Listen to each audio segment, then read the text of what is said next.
Hello girls, इससे पहली video में हमने मेरे संग की औरतों के विषय में पढ़ा। आपने वो समझ लिया है। आज हम इसकी एक्सरसाइज करते हैं। प्रश्न, पहला प्रश्न है, लेखिका ने अपनी नानी को कभी देखा भी नहीं, फिर भी उनके व्यक्तित्व से वे क्यों प्रभावित थी। इसके विषय में आप लिखेंगे कि लेखिका ने भले ही अपनी नानी को नहीं देखा, लेकिन वहाँ के लोगों के द्वारा उनके व्यक्तित्व के विषय में सुना था। लेखिका की नानी अपनी बेटी यानी जो लेखिका की माँ थी, उसकी शादी आज़ादी के सिपाही से करवाना चाहती थी। इससे उनका स्वतंत्रता के लिए एक जुनून यानी एक विशेष प्रेम पता चलता है। दूसरा पॉइंट हम लेंगे, लेखिका की नानी को अपनी बेटी की हमेशा चिंता रही होगी। ये क्या है, उनकी ममतामयी माँ थी, क्योंकि माँ हमेशा अपने बच्चों का भला बुरा सोचती है।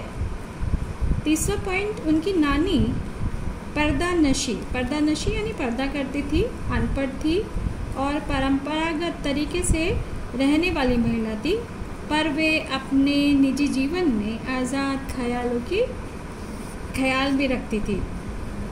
दूसरा है उनकी फोर्थ पॉइंट, उनकी नानी स्पष्टवादी महिला थी।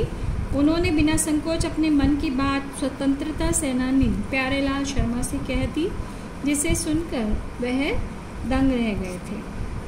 वे किसी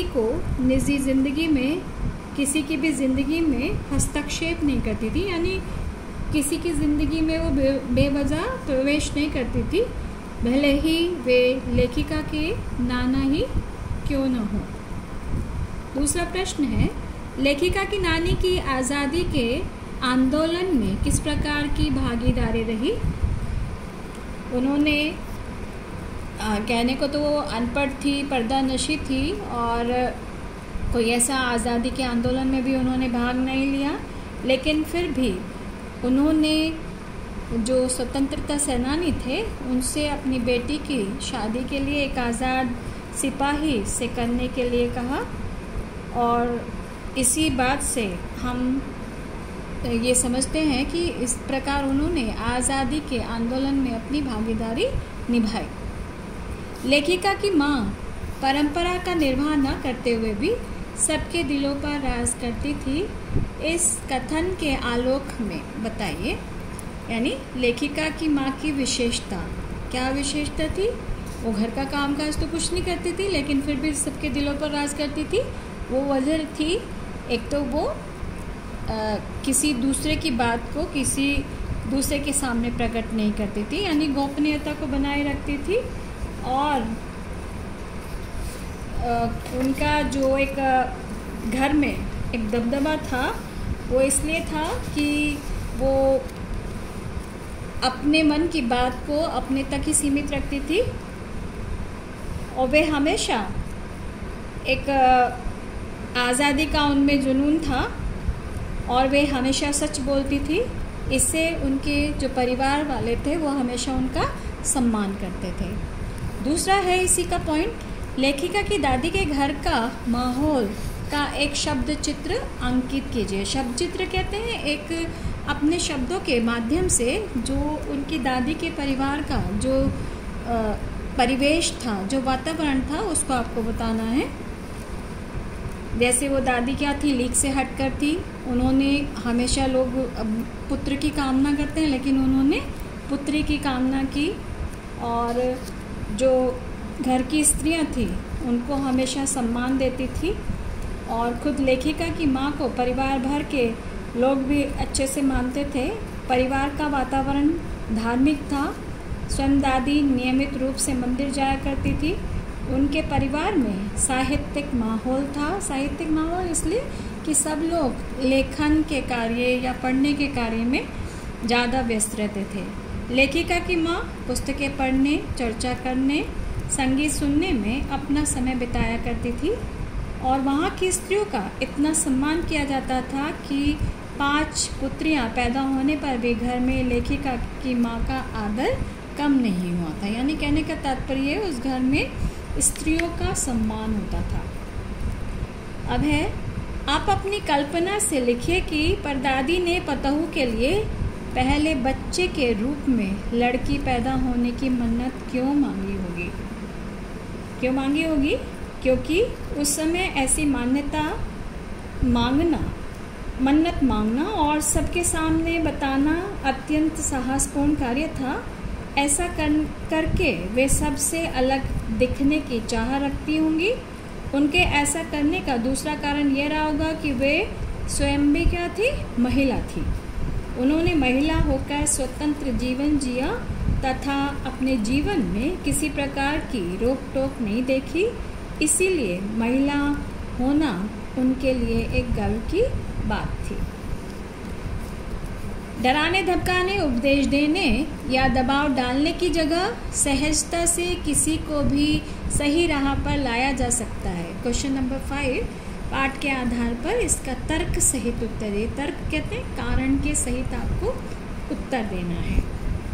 इसमें आपकी उस समय की घटना आ जाएगी जब वो चोर उनके घर में घुस आया था, लेकिन उसको डराया धमकाया नहीं, दादी ने बल्कि पानी मंगवाकर उसको एक पुत्र का नाता जोड़कर उसके साथ में प्यार का व्यवहार किया था और इसी से उस चोर का जीवन बदल गया था। वो उसने चोरी करनी छोड़ दी थी और खेतीबाड़ी में अपना रोजी रोजगार करने लगा था। तो ये आपको कारण सहित आपको बताना है। 6 है प्रश्न, शिक्षा बच्चों का जन्मसिद्ध अधिकार है। इस दिशा में लेखिका के प्रयासों का उल्लेख कीजिए। इसमें आपका वो आ जाएगा कर्नाटक में बागलकोट में जब वो रही थी तो वहाँ पर कोई भी विद्यालय नहीं था, तो उन्होंने वहाँ के जो पादरी थे उनसे बोला था प्राइमरी स्कूल खोलने का, लेकिन उन्होंने नहीं माना था और उन्होंने वहाँ के स्थानीय लोगों की मदद से ही विद्यालय खोला था, जिससे कि वहाँ के बच्चे जो हैं पढ़ लिख कर कामयाब बन सकें, क्योंकि पढ़ना सभी का अधिकार है। पाठ के आधार पर लिखिए कि जीवन में कैसे इंसानों को अधिक श्रद्धा भाव से देखा जाता है।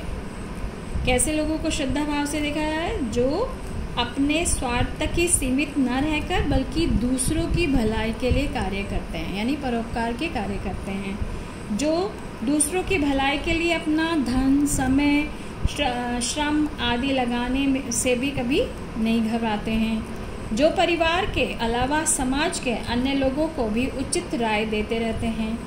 लेखिका की माँ ऐसे ही किया करती थी, जो दूसरों की गोपनीय बात को किसी को नहीं बताती थी और उसको गोपनीय रखती थी। ये एक उदाहरण है आपके लिए। तो ये सारी चीज़ जिस व्यक्ति में इस तरह के गुण होते हैं उसी को श्रद्धा भाव से देखा जा सकता है। लास्ट प्रश्न है, सच अकेले का मजा ही कुछ और है।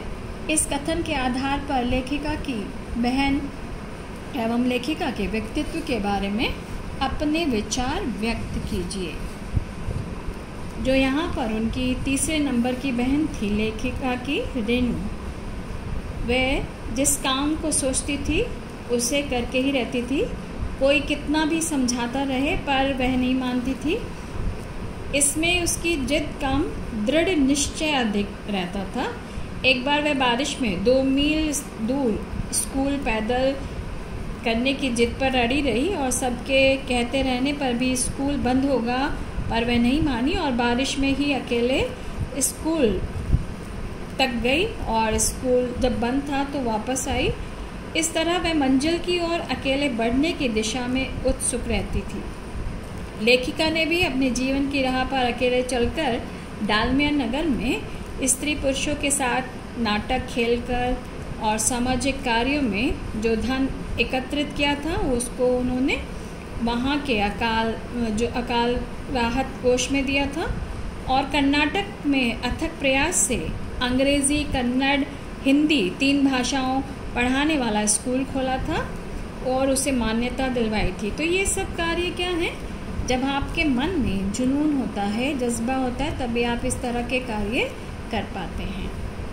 ये तो थे प्रश्न। इसमें प्रश्न हमने आपको दिए हैं जो आपको करने हैं और इसमें लास्ट प्रश्न मॉरल वैल्यू बेस्ड है जो कि आपको करना है मैं वो पिक्चर खींचकर आपको भेजूंगी। इसी के साथ हम विराम लेते हैं।